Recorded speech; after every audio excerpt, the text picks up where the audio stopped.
Welcome back. We are on a tear. We are doing the monsters of the Renaissance.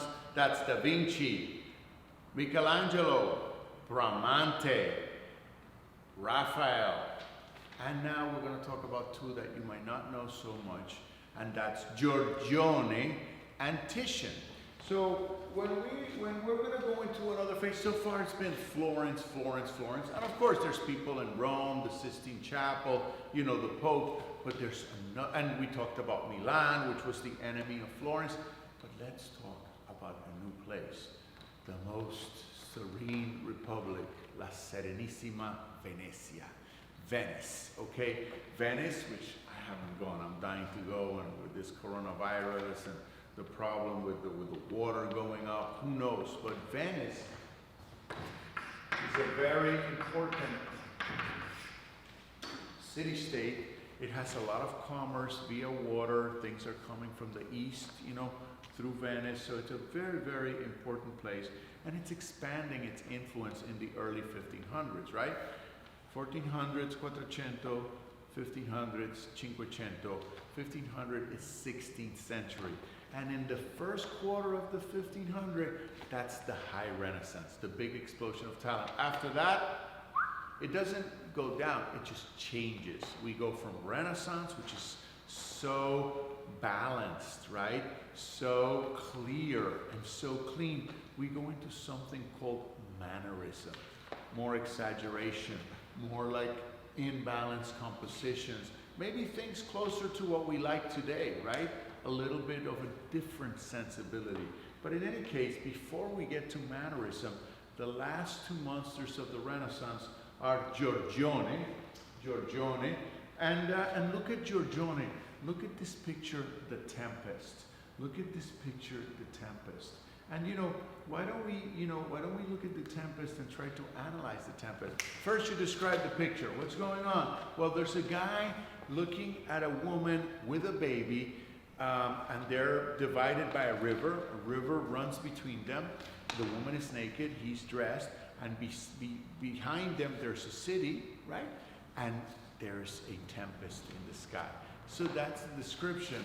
The composition, what is the composition? The composition has some kind of a zigzag going on, right? The man, the woman, two sides. So you get a sense of a rift, right? And there's kind of a zigzag from the man to the woman. You start with the man, you go to the woman, where's the woman naked, and then you go to the sky, right? That's the composition. The space is their perspective. There's atmospheric perspective.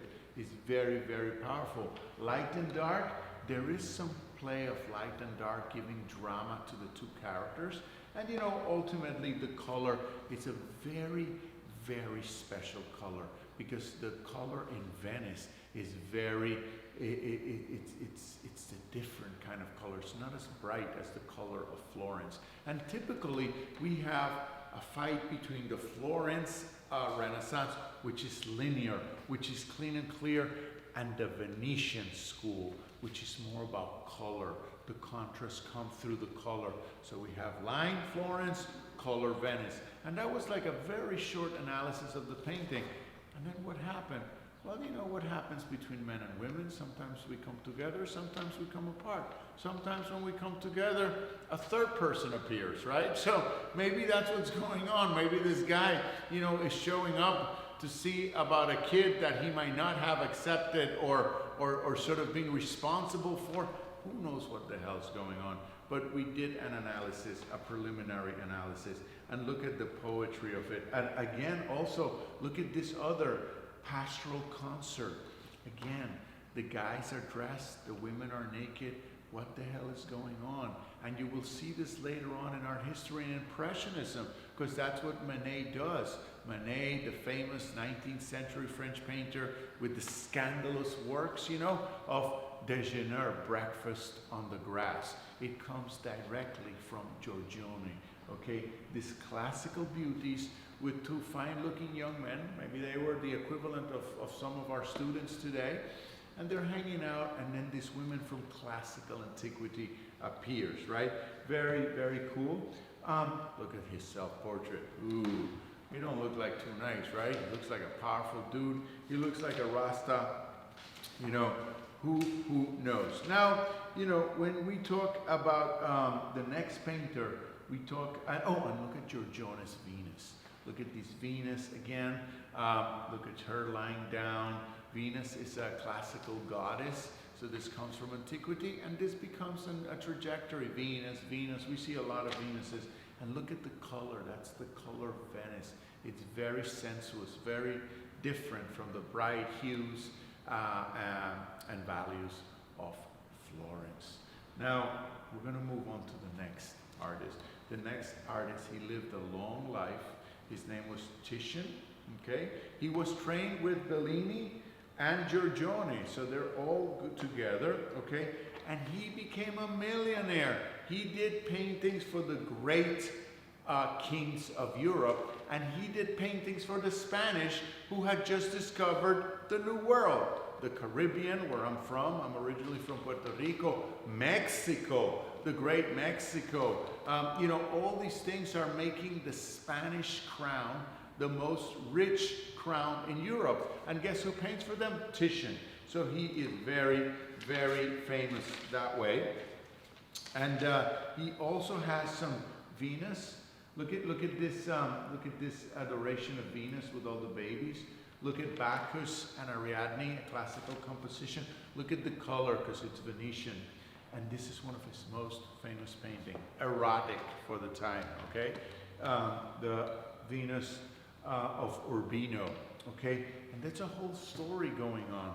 What's going on? Well, there's this woman naked. She's got her hand on her crotch, but then there's some women in the background looking onto a chest or something. What's the mystery? You see light and dark, okay? You see a lot of light and dark contrast in Titian's work, in late Michelangelo, in Giorgione, because we're moving into Mannerism. And after Mannerism, the Baroque. We're moving into revamped drama. Less clarity, more drama.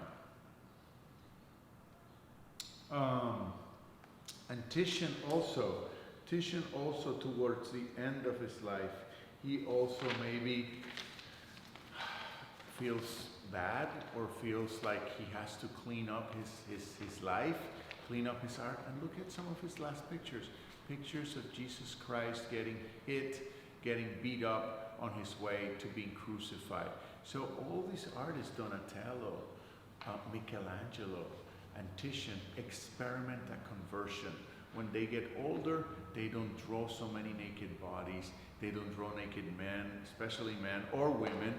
They're just working on Jesus, on the life of Jesus, on pictures that are less celebration and more dark.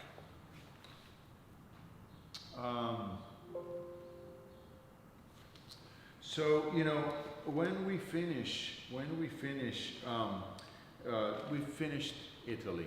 We're going to move on now to Northern Europe, and maybe we'll take a break so we can finish this lesson with the great monsters of the Renaissance, from Italy. And let's talk a little bit now about the Northern Renaissance coming next.